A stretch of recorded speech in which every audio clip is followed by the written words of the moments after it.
Assalamualaikum warahmatullahi wabarakatuh. Hai anak-anak, kita akan melanjutkan kegiatan inti untuk materi descriptive text atau teks deskriptif. And today, we will learn to describe people, animals, and things. Dan hari ini kita akan mempelajari untuk mendeskripsikan orang-orang, hewan-hewan, dan benda-benda. And students, please pay attention to this text below. Perhatikan teks yang ada di bawah ini. Dan di sebelah kiri di sini ada gambar cat ya, atau kucing. Dan di sebelah kanan ini ada sebuah teks. Silakan kalian bisa pause dan baca teksnya. Dan saya akan mengutip salah satu kalimat dalam teks yang ada di sebelah kanan ini, yaitu it's orange and white in color. Jadi kucingnya berwarna orange dan putih.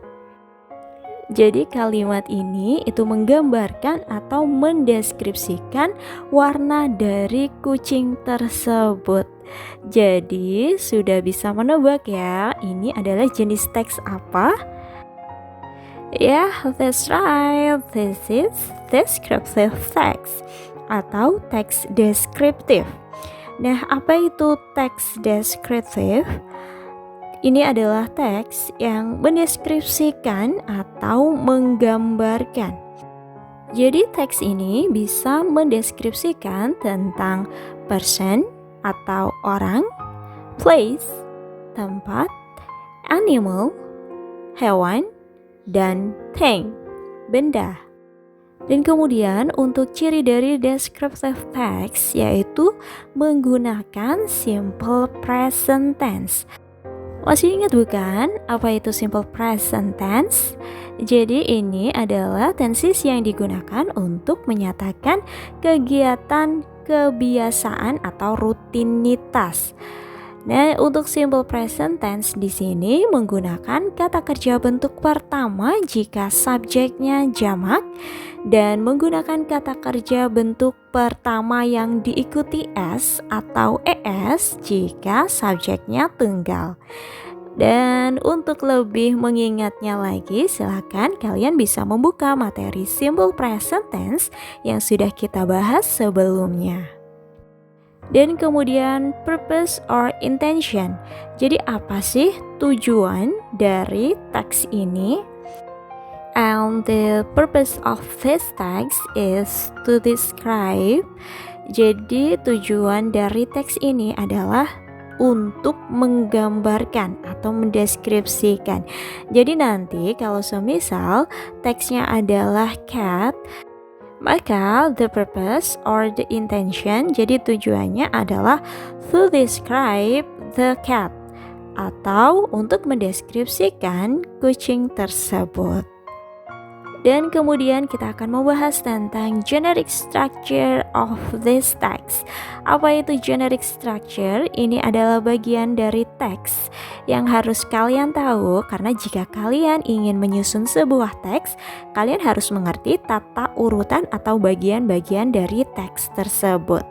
Nah, untuk teks deskriptif, yang pertama adalah identification atau identifikasi. Nah, di bagian ini digunakan untuk mengidentifikasi hal yang akan digambarkan atau dideskripsikan. Jadi semisal kalian ingin menggambarkan tentang ayam. Nah, kemudian identification-nya ya saya mempunyai ayam. Kemudian ayahku membelikan ayam ini kepadaku dan lain sebagainya. Dan kemudian untuk structure yang kedua adalah description atau deskripsi. Dan di bagian inilah anak-anak bisa mendeskripsikan dari bagian kualitas dan juga ciri-ciri dari hal yang dideskripsikan. Dan untuk memudahkan kalian dalam menghafalkan generic structure of descriptive text, kalian hafalkan saja dengan ide desi. Ide itu untuk identification, kemudian desi untuk description. Bagaimana anak-anak? Ada pertanyaan? Jika ada, silakan kalian bisa ikut berkomentar ya. Oke, kita lanjut ke bagian example atau contoh. Dan di sini menggunakan contoh teks yang tadi di awal ya. Nah, ini ada gambar cat atau kucing. Untuk identifikasinya di sini ada I have a pet cat. Saya mempunyai hewan peliharaan yaitu kucing. Kemudian kalimat yang kedua, its name is Lucky. Namanya adalah Lucky. Jadi nama kucing ini Lucky ya.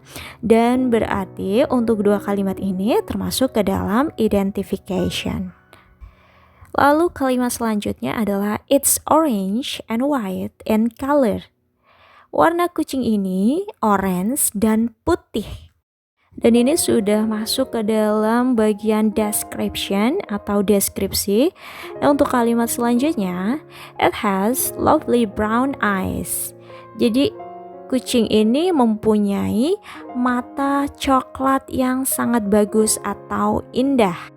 Silakan kalian bisa menirukan membaca kalimat-kalimat yang ada di teks ini. Untuk deskripsi selanjutnya adalah it is very soft and furry. It is very soft yang artinya dia sangat lembut and furry dan berbulu lembut atau berbulu halus. Kalimat selanjutnya, it eats fish and drinks milk. Nah, kata it eats fish artinya dia makan ikan, and drinks milk dan minum susu. Nah, untuk kalimat yang terakhir, I love my pet very much, yang artinya saya sangat menyukai hewan kesayanganku. Nah, jadi itu adalah contoh dari descriptive text. Apakah ada yang ditanyakan? Jika ada, silakan langsung berkomentar ya. Nah, untuk lebih memahami dari teks deskriptif ini, saya akan memberikan kalian assessment atau penilaian. Silakan untuk mendiskusikan atau membahasnya bersama dengan teman kalian. Nah, ini adalah assessment 1, penilaian yang pertama. Untuk perintahnya, arrange the sentences into descriptive text. Jadi susunlah kalimat-kalimat berikut menjadi teks deskripsi. Jadi di sini ada 5 kalimat yang masih acak dan kalian harus menyusunnya menjadi sebuah teks yang bermakna. Dan untuk assessment 2, penilaian yang kedua, make descriptive text that consists of 5 until 8 sentences in your book. Jadi buatlah teks deskriptif yang terdiri dari minimal 5 kalimat dan maksimal 8 kalimat dengan ketentuan nomor presensi 1 sampai 10 itu mendeskripsikan tentang place atau tempat. Kemudian nomor 11 sampai 20 mendeskripsikan tentang animal atau hewan, dan nomor 21 sampai 33 mendeskripsikan tentang thing atau benda. Dan untuk contoh membuat deskriptif teks, silakan bisa kalian lihat di video selanjutnya. Sekian untuk descriptive text. Jika ada pertanyaan, silakan bisa langsung menghubungi saya. Wassalamualaikum warahmatullahi wabarakatuh.